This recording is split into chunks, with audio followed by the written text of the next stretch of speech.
Buen día.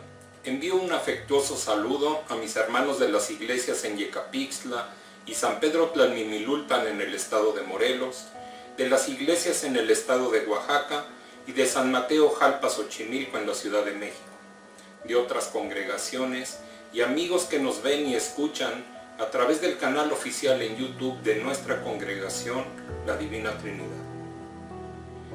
Me siento grandemente bendecido y lleno de gozo de poder estar en contacto con ustedes nuevamente por conducto de este medio de comunicación. Les sigo compartiendo, hermanos, de ciertas historias que encontramos en el Nuevo Testamento de diversos personajes y la relación que han tenido con nuestro Señor Jesucristo, como una serie de mensajes que he titulado Encuentros con Jesús. Y lo que hemos estado haciendo es tratar de conocer mejor a Jesucristo a través de las interacciones que tiene con ciertas personas.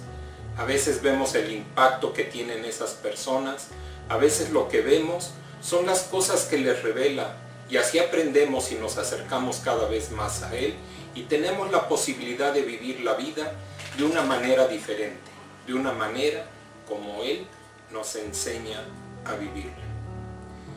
El día de hoy, hermanos, vamos a hablar de un encuentro que también es muy conocido, que está en el capítulo 5 del Evangelio de Juan. Este caso que vamos a ver es también el de un pecador. Este hombre tiene aparte otras ataduras que piensa que son las cosas que lo tienen esclavizado. Pero Jesucristo le va a mostrar cómo hay cosas bastante más profundas en su corazón que la simple esclavitud física. En este encuentro que tiene Jesucristo con un inválido que está junto a un estanque en Jerusalén, que es conocido como el paralítico de Betesda, a quien le dice: levántate, despierta, que es como he titulado este mensaje, y vamos a descubrir por qué. Pero antes vamos a darle gracias a Dios y a ponernos en sus manos para que sea su Espíritu Santo hablando a nuestras vidas. Señor Dios Todopoderoso y Eterno, estamos, Señor, delante de tu presencia, en el nombre de tu Hijo, de nuestro Señor Jesucristo, para agradecerte, Señor, primero y antes que todo, la oportunidad que tú nos das, Señor, de estar aquí compartiendo tu bendita palabra. Te pido, amado Padre, que sea tu Espíritu Santo, Señor, tomando el control de este momento. Que sea, Señor, Él hablando a tu iglesia. Él dirigiendo, Señor, estas palabras, Señor, que no sean palabras de hombre, Señor, las que escuchemos en este día, bendito Padre, sino que sean palabras divinas. Que todo, Señor, lo que hagamos y digamos esté basado en tu bendita palabra y que sea, Señor, de edificación para nuestras vidas. Que pueda quedarse, Señor, grabada en lo más profundo de nuestros corazones y podamos, Señor, ver el ejemplo que tiene para nuestras vidas este encuentro, bendito Dios, que tuvo nuestro Señor Jesucristo con este paralítico en Betesda. Te damos gracias, Señor, por todo lo que nos permites, por estar con nosotros, Señor, sabiendo que todo esto ocurre. Gracias a la intervención de tu Hijo, de nuestro Señor Jesucristo, por quien te pedimos y te agradecemos todo esto siempre. Amén y amén. Ahora vamos a escuchar y entonar una alabanza reconociendo que Jesucristo es nuestro sanador.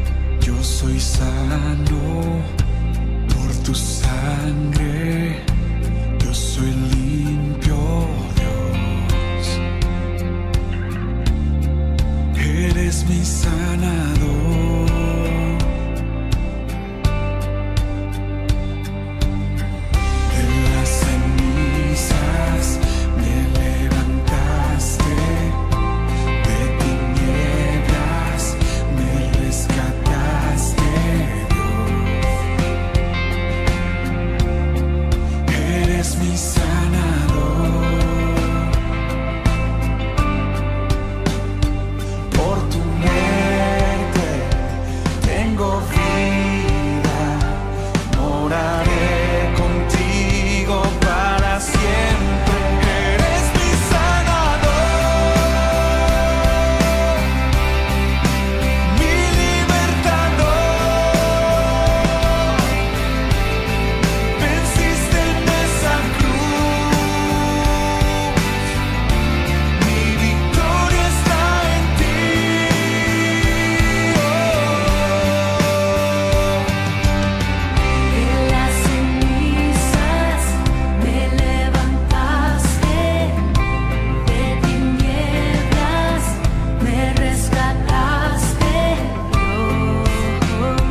confianza está solo en ti. Mi confianza está solo en ti, solo en ti, mi Salvador. Mi confianza está solo en ti, mi confianza está solo en ti, mi confianza está solo en ti, solo en ti. Eres mi sanador, mi libertador. Venciste en esa cruz, mi victoria está en ti. Oh, eres mi sanador, eres mi redentor. Ganaste tú por mí, seguro estoy en ti.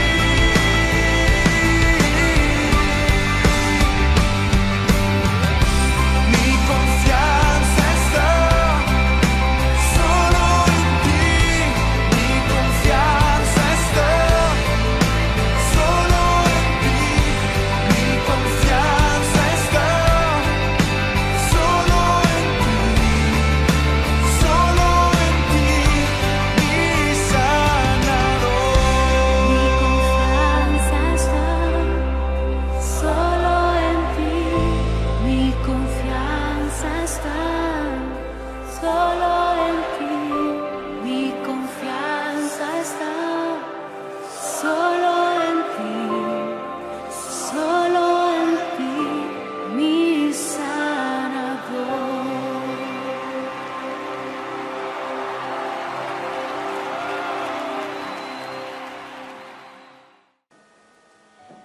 Como les decía, hermanos, esta historia la encontramos en el capítulo 5 del Evangelio de Juan y vamos a ir leyendo y analizando cada uno de los versículos de este capítulo del 1 hasta el versículo 17. El versículo número 1 dice así: Después de estas cosas, había una fiesta de los judíos y subió Jesús a Jerusalén. Esa palabra que traducimos en español como fiesta, lo que realmente significa es festival. Los judíos tenían 7 festivales que celebraban en el calendario judío anualmente. 4 de ellos lo que forzaban era una peregrinación. Entonces judíos de todos los pueblos alrededor que estaban ahí iban a Jerusalén para celebrar este festival. Iban al templo y lo que hacían ahí era darle gracias a Dios por las cosas que había hecho. Esto es algo que Dios nos enseña en su palabra muchas veces, que tenemos que recordar las cosas que ha hecho en nuestro pasado y celebrarlas, porque eso nos da poder en el presente y nos da esperanza para el futuro, que es lo que nosotros hacemos cada vez que nos congregamos en nuestra iglesia.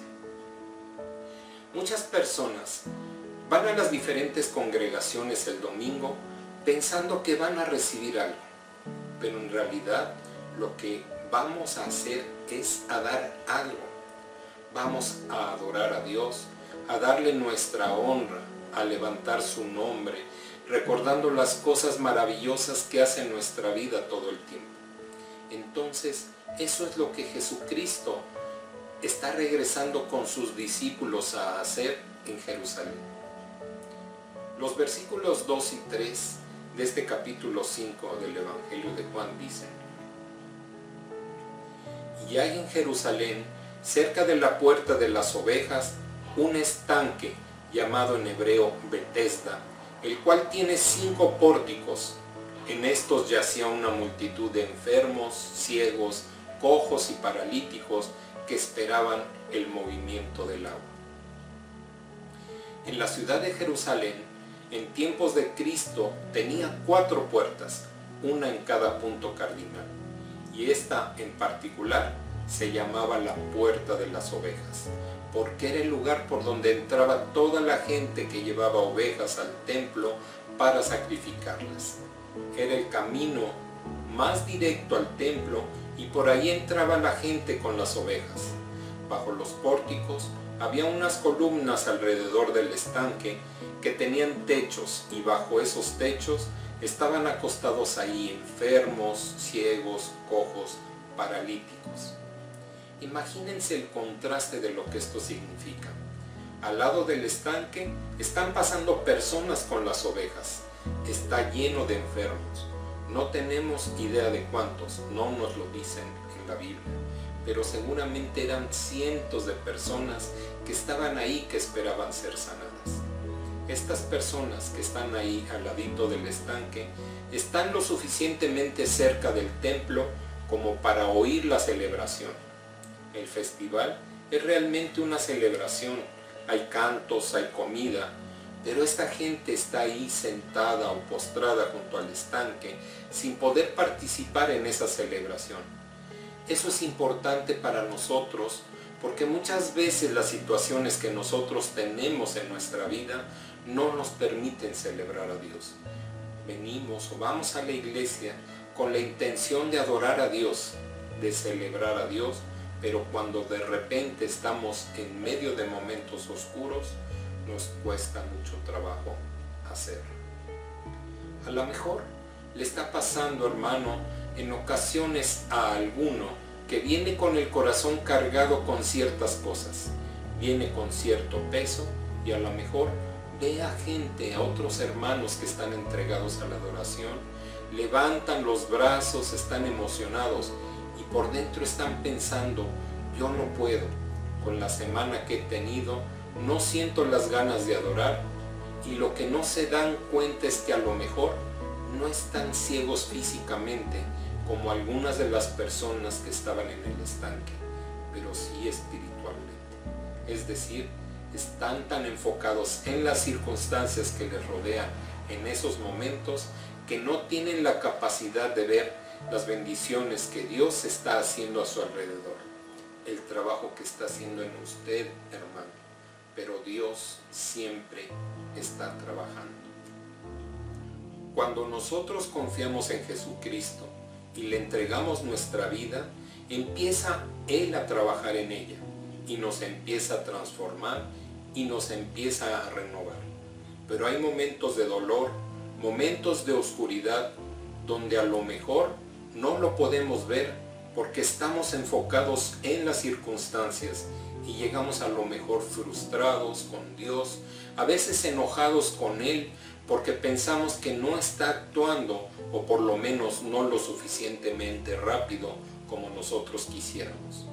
O a lo mejor no es que esté ciego espiritualmente, sino que está paralizado, no físicamente, sino también espiritualmente, que se nos olvida a veces que el caminar espiritual es precisamente eso, un caminar, y lo que requiere es que demos pasos espirituales, y hay veces que las circunstancias que nos rodean nos tienen tan sofocados que no tenemos la capacidad de dar el siguiente paso.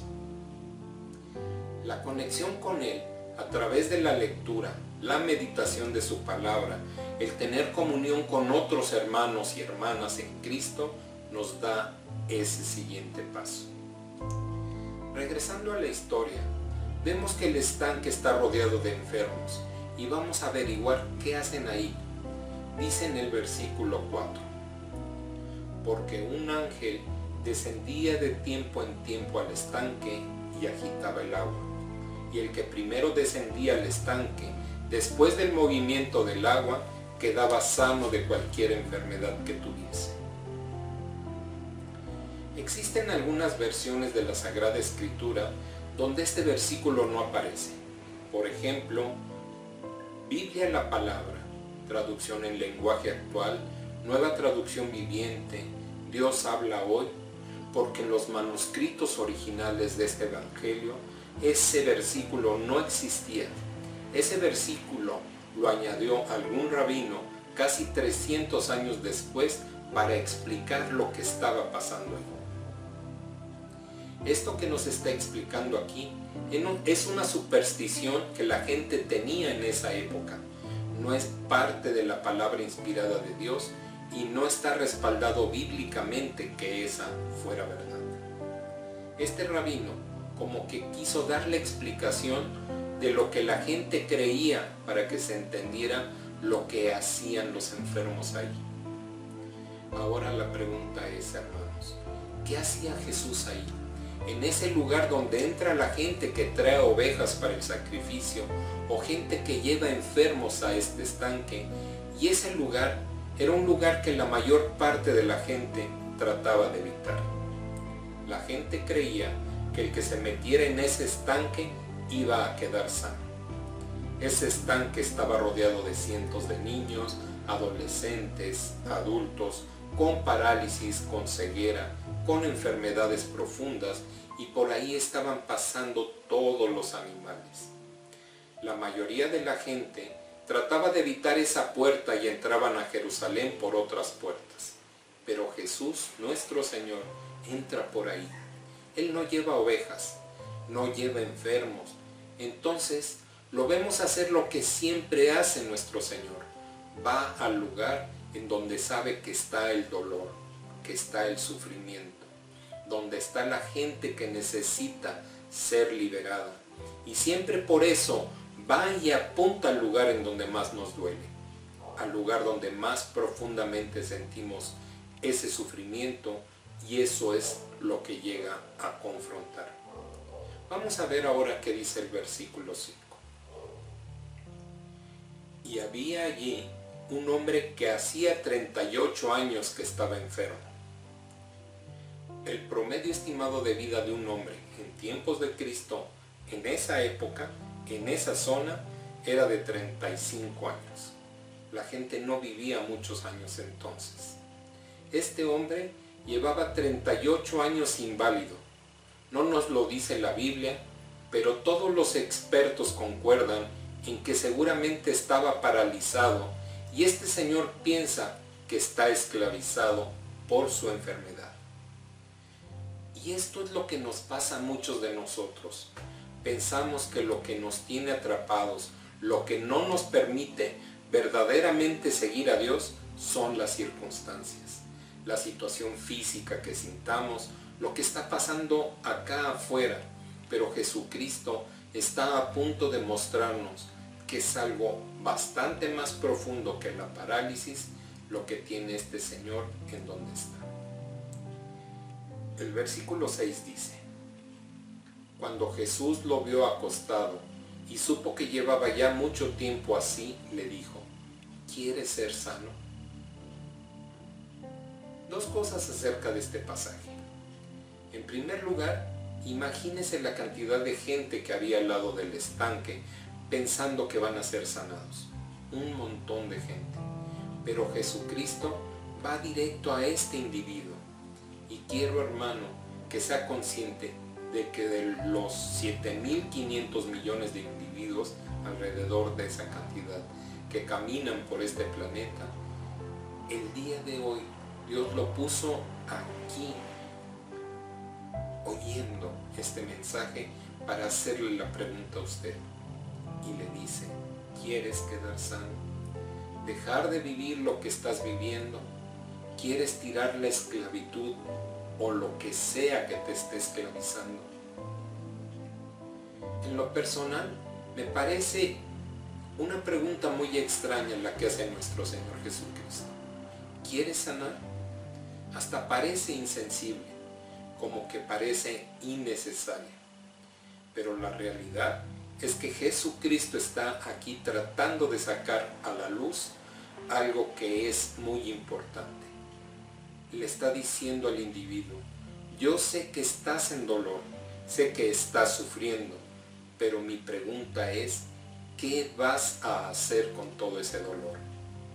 Nuestro Señor podía haberle preguntado de otra manera, decirle: ¿qué crees que va a remediar tu situación y cómo crees que puedes alcanzar eso? ¿En dónde está puesta tu esperanza?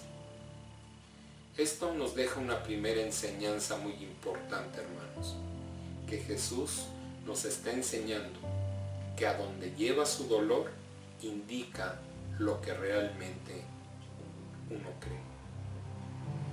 Todos en alguna medida estamos sufriendo y obviamente nadie ve el sufrimiento del otro de la misma manera que lo ve el que lo trae. Y la pregunta de Jesucristo es: ¿a dónde va a llevar ese sufrimiento? ¿Qué va a hacer con él? Porque a donde lo lleve determina cuál es su visión del mundo. Vamos a ver la respuesta de este señor en el versículo 7. Señor, le respondió el enfermo, no tengo quien me meta en el estanque cuando se agita el agua, y entre tanto que yo voy, otro desciende antes que yo. La respuesta de este hombre es increíble. La pregunta que le está haciendo Jesucristo no es una pregunta capciosa.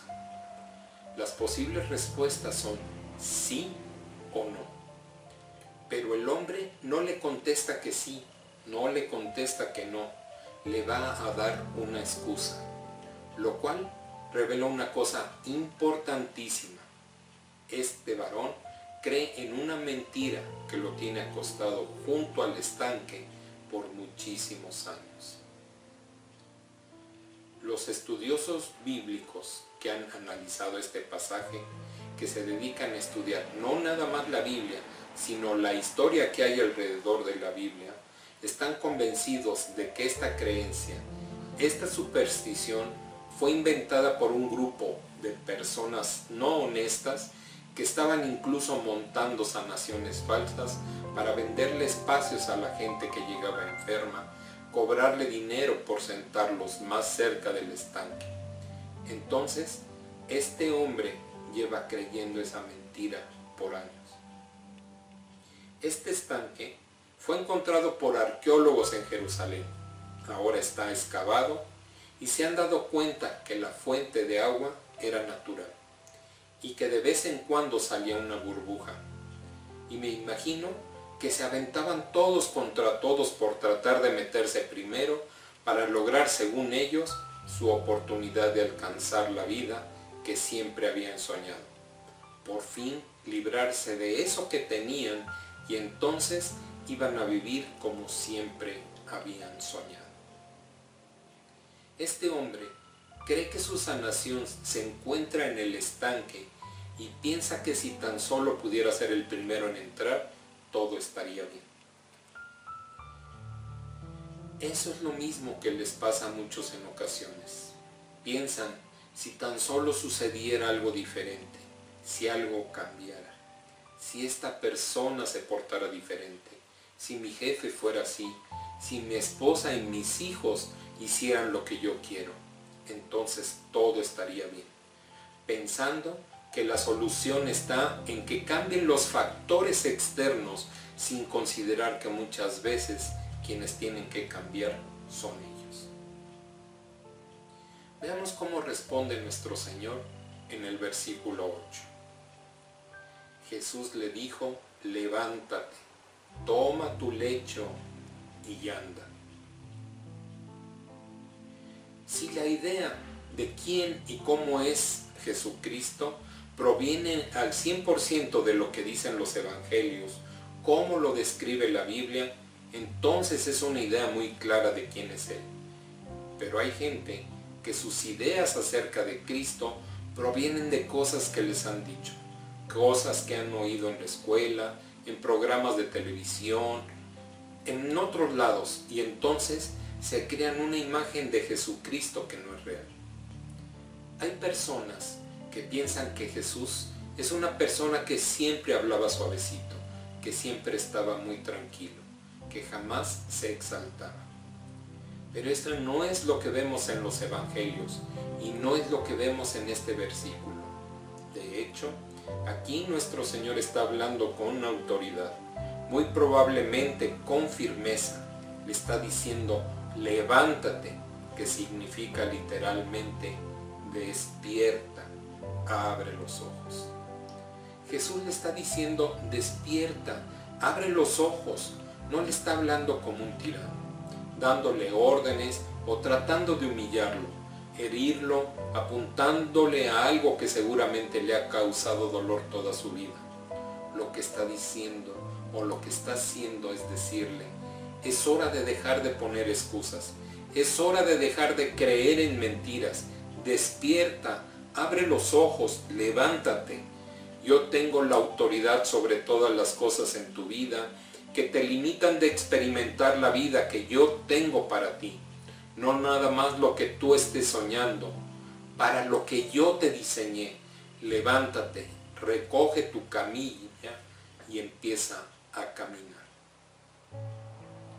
Algunas veces se torna difícil compartir mensajes como estos, porque muchos están esperando a escuchar decir tu matrimonio, escuchar a nuestro Señor decir: tu matrimonio queda restaurado, tus hijos van a regresar al caminar correcto, tu depresión va a desaparecer, la enfermedad que tienes o la que tiene gente a la que amas en este momento se va a desintegrar. Y a veces la gente se enoja con estos pasajes porque piensa: a mí no me ha hecho ese milagro, en mi vida eso no ha funcionado de esta manera, y se están perdiendo de los puntos más importantes acerca del Evangelio.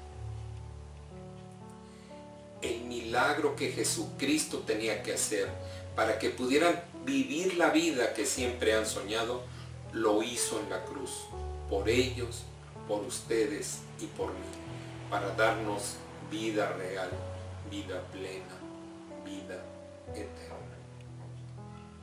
El punto de la historia no es que Jesús sane de inmediato a toda la gente, sino que debemos de renunciar a confiar en otras cosas como nuestra fuente de esperanza y confiar solamente en Él. Y cuando nosotros tomamos el dolor y se lo llevamos a Él, entonces Él, a su manera, a su tiempo, va a manejar y va a restaurar y sanar nuestro corazón.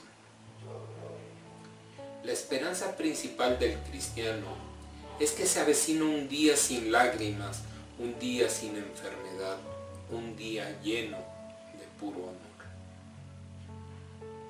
La promesa de Jesús, mientras esperamos, es que Él nos sostiene.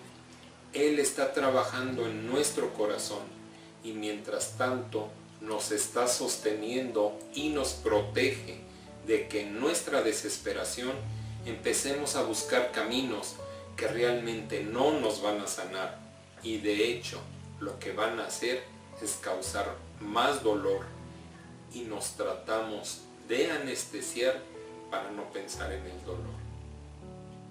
Para este individuo, la manera de anestesiarse es echarle la culpa a alguien.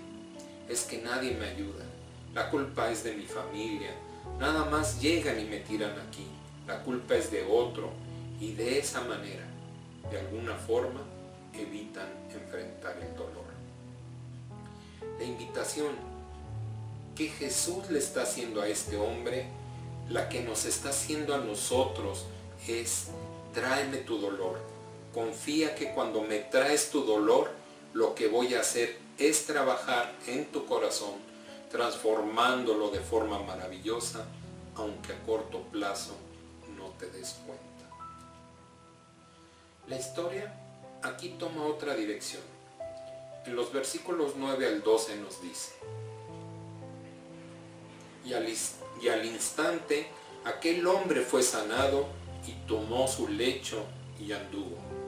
Y era día de reposo aquel día. Entonces los judíos dijeron a aquel que había sido sanado: es día de reposo, no te es lícito llevar tu lecho. Él le respondió: el que me sanó, él mismo me dijo: toma tu lecho y anda. Entonces le preguntaron: ¿quién es el que te dijo: toma tu lecho y anda? Aquí necesitamos detenernos por unos momentos, hermanos, para ver lo que está pasando. Este hombre va cargando su camilla porque había estado 38 años paralizado y ahora va caminando con la camilla y lo que está haciendo es romper una regla farisea. Lo que hacían los fariseos era crear una serie de mandamientos que les llamaban mandamientos reja. Creaban una reja alrededor del mandamiento central. Si el mandamiento es descansar, entonces crearon otros mandamientos alrededor que no permiten romper ese. Entonces queda prohibido caminar más de 50 pasos. Queda prohibido a las mujeres maquillarse. Queda prohibido a los hombres cargar cualquier cosa. Por ejemplo, cuando vienen grupos de judíos que son muy ortodoxos, que siguen fielmente sus creencias, si se quedan en un hotel, piden que los pongan en el primer piso para poder subir por la escalera, porque apretar el botón del elevador es trabajo en el sábado. Estas son leyes fariseas, no bíblicas. Entonces el hombre está rompiendo una ley farisea y cuando lo cuestionan, ¿por qué estás cargando la camilla? Otra vez se quita la culpa. El hombre que me sanó me dijo, esto no es mi culpa. Lo sorprendente de esto es que el individuo les contesta, el que me sanó me dijo que la cargara. ¿Y cuál debería haber sido la siguiente pregunta de los fariseos? ¿Cómo sucedió este milagro? Cuéntame qué sucedió. Pero lo que le dicen es, ¿quién te dijo que la cargaras? Es increíble lo que está pasando. Y este es el problema con el legalismo. Se pierden el milagro de Dios, no lo ven. Hay un milagro enfrente de su cara y están más preocupados que si alguien está rompiendo sus reglas. Esto es típico de la gente legalista. Están tan preocupados por quién hace qué, que no ven a Dios trabajar en su vida ni en la de los demás. La gente que se la pasa viendo a ver quién rompe las reglas, nunca ven los milagros que está haciendo Dios. No ven la cantidad de matrimonios restaurados, de jóvenes que han enderezado su camino dejando el alcohol o las drogas, de gente que ha sanado. No ven los milagros por estar viendo quién rompe las reglas impuestas por los hombres. Continúan los versículos 13 al 15 diciendo, y el que había sido sanado no sabía quién fuese, porque Jesús se había apartado de la gente que estaba en aquel lugar. Después le halló Jesús en el templo y le dijo, mira, has sido sanado, no peques más para que no te venga alguna cosa peor. El hombre se fue y dio aviso a los judíos que Jesús era el que le había sanado.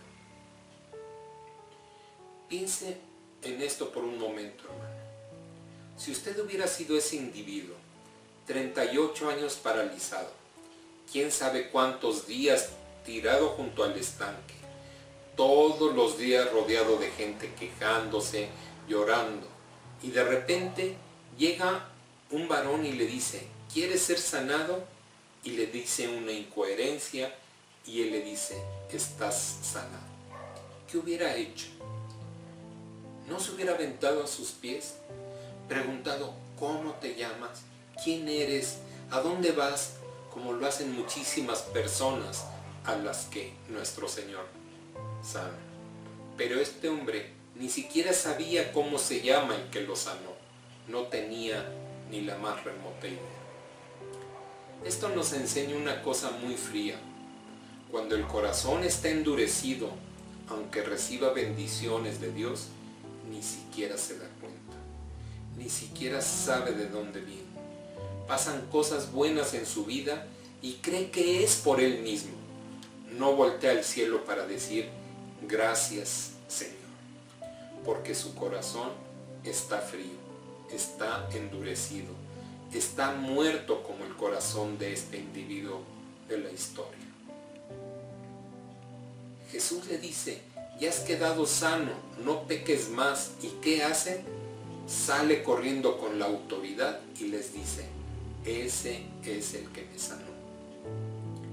El versículo 16 dice, y por esta causa los judíos perseguían a Jesús y procuraban matarle, porque hacía estas cosas en el día de reposo. Después de esta acción, es decir, de sanarlo en sábado, los fariseos empezaron a tramar cómo matar a Jesucristo por el testimonio que les dio una persona que acababa de sanar. Obviamente, nuestro Señor sabía eso antes de sanarlo y de todas maneras lo sanó. No le importó hacerlo. La mayor parte de las veces que vemos a Jesús sanar a alguien, el tema del milagro es la fe. Les dice, tu fe te ha sanado. Vete en paz, tu fe te ha sanado. Pero lo interesante aquí, lo que Jesucristo hace, es preguntarle si desea ser sanado. Es decir, el tema en este milagro no es acerca de la fe del individuo, sino de sus deseos. Y lo que vemos es que aún después de haber sido sanado, este hombre sigue pecando. Porque en las palabras que le dice Jesucristo, el verbo está en presente continuo. Este hombre sanó, se paró y se fue a pecar. Su corazón seguía muerto. Y aquí Jesucristo nos muestra cómo para Él lo verdaderamente importante es el corazón, no nuestro cuerpo. Le da igual si sanamos físicamente. Lo que le interesa es lo que pasó en nuestro corazón. Por eso lo encuentra de nuevo. Muchos quieren ir a Jesucristo con su dolor, que sane las cosas que les duelen, pero cuando se trata de lo que van a hacer cuando estén sanos, es su boleto. Su corazón es de ellos. Nuestro Señor lo que quiere es que le llevemos nuestro dolor, pero también nuestros deseos, que lo deseemos a Él. Por eso se acerca la segunda vez a este hombre y lo que está diciendo es, tu corazón sigue paralizado, tus piernas ya funcionan, pero tu corazón, tus deseos siguen totalmente distorsionados. Jesús no le está diciendo, si sigues pecando, tu enfermedad va a regresar. Lo que le está diciendo es, si tu corazón no despierta, vas a venir con un vacío y una esclavitud peor que la que tenías antes.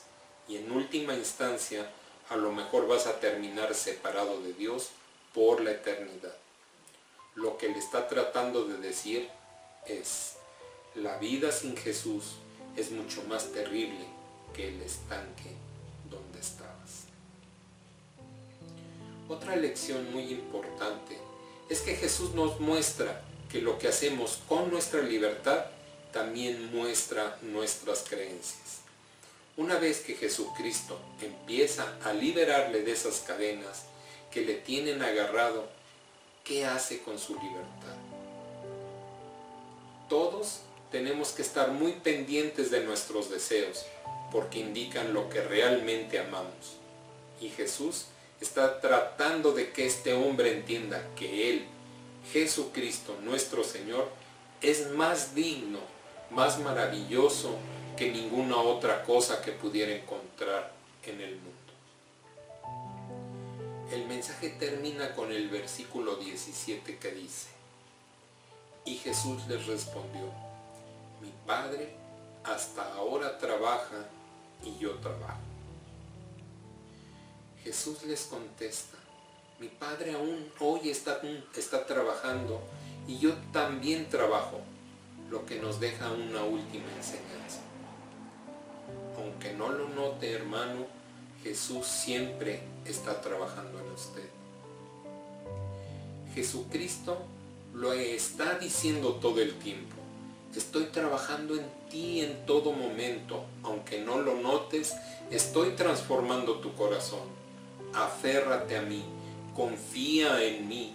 Piensa que la única fuente de satisfacción voy a ser yo, porque entonces me estás dejando trabajar en ti. Cuando te des cuenta, tu corazón va a sanar. Necesitamos llevarle el dolor a Él, llevarle también nuestros deseos, y su promesa es, que Él nos sostiene, Él nos transforma y está todo el tiempo llenando nuestro corazón, aunque a veces no lo notemos.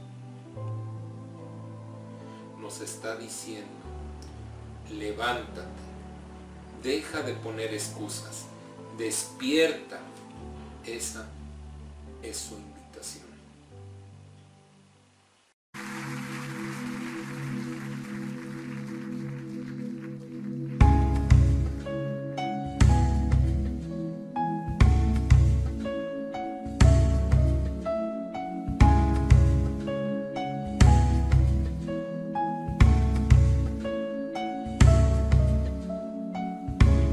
Abre tus puertas, porque tu amanecer llegó, tu sol hoy brilla, tu luz nunca se apagará.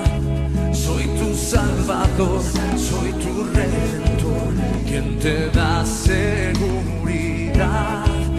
Eres fuerte en mí.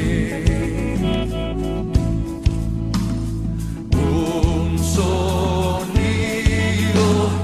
nunca oído, un estruendo celestial.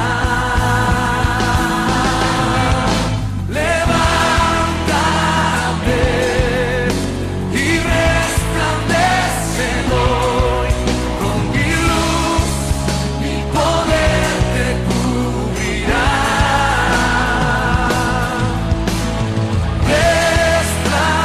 Resplandece en las naciones, sin temor brillarás, levántate.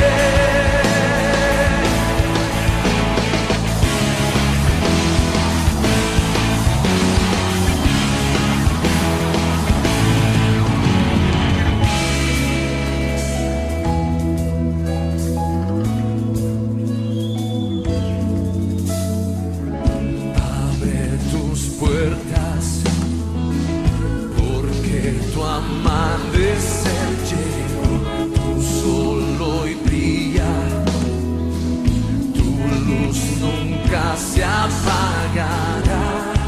Soy tu Salvador, soy tu Redentor, quien te da seguridad.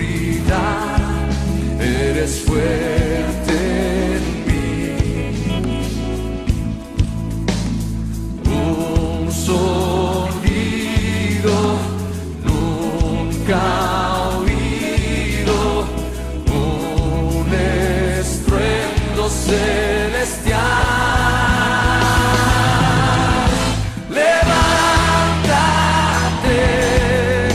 y resplandece hoy, con mi luz, mi poder te cubrirá.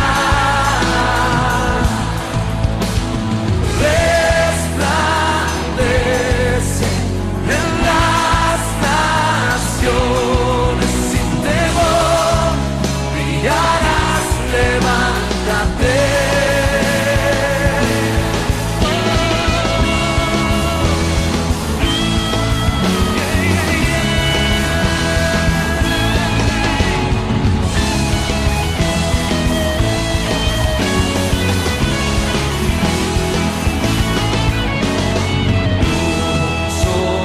Sonido nunca oído, un estruendo celestial. Levántate y resplandece hoy, con mi luz, mi poder te cubrirá.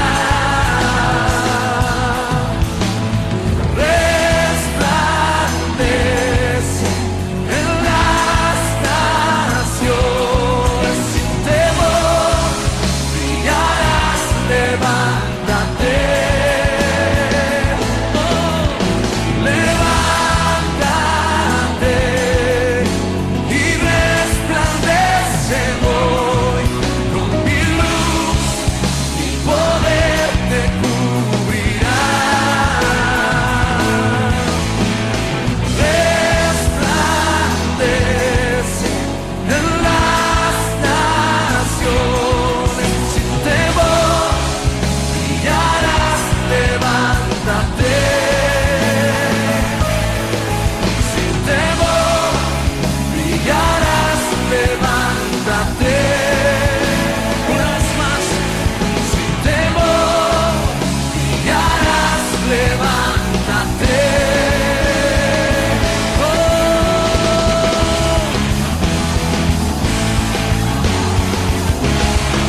gracias a Dios por su mensaje de este día. Que su palabra sea de edificación para nuestras vidas y no seamos oidores olvidadizos y pongamos por obra las enseñanzas recibidas. Que despertemos en el camino del Señor. Amado Padre, Santo y Eterno, gracias te damos, Señor, por tu mensaje del día de hoy, por la palabra, Señor, que tú nos diste la oportunidad de compartir a través de estos medios, bendito Padre. Yo te pido, Señor, que tú pongas en el corazón de aquellos que se dispusieron, que ocuparon su tiempo para ver este mensaje, el entender, bendito Padre, que alejados de ti, Señor, que dejándonos llevar por las cosas de este mundo, somos como ese paralítico del estanque de Betesda, que estamos, Señor, durmiendo en nuestros propios deseos, en nuestras concupiscencias. Permite, bendito Padre, que este mensaje llegue a lo más profundo de nosotros, que quede grabado ahí, Señor, pero que no seamos oidores olvidadizos, que a lo mejor en este momento decimos, esta palabra era para mí, este mensaje es lo que yo necesitaba, pero que nos quedemos como ese paralítico, inmóviles sin hacer nada. Que tú, Señor, permitas que caminemos, que nos movamos, que nos pongamos en manos de nuestro Señor Jesucristo para dejar que Él transforme nuestras vidas. Que Él, Señor, el bendito Padre, nos permita levantar y caminar. Que nos permita despertar, abrir nuestros ojos espirituales y ver la vida a través de las enseñanzas que Él nos ha dejado. Yo te doy gracias, Padre Santo, por este tiempo que tú nos permites siempre. Gracias, gracias por todo lo que nos das. Gracias, bendito Padre, porque has permitido que nosotros nos levantemos de ese lugar en el que estábamos nosotros esclavizados. Gracias por permitir que hayamos despertado, que se haya caído esa venda que nos tenía, Señor, atados nuestros ojos y que finalmente hayas permitido que conozcamos la verdad de tu palabra, la verdad del Evangelio de nuestro Señor Jesucristo. Gracias te damos por todo esto en su nombre, en ese nombre maravilloso del que vive y reina por siempre, en el nombre de Cristo Jesús. Amén y amén.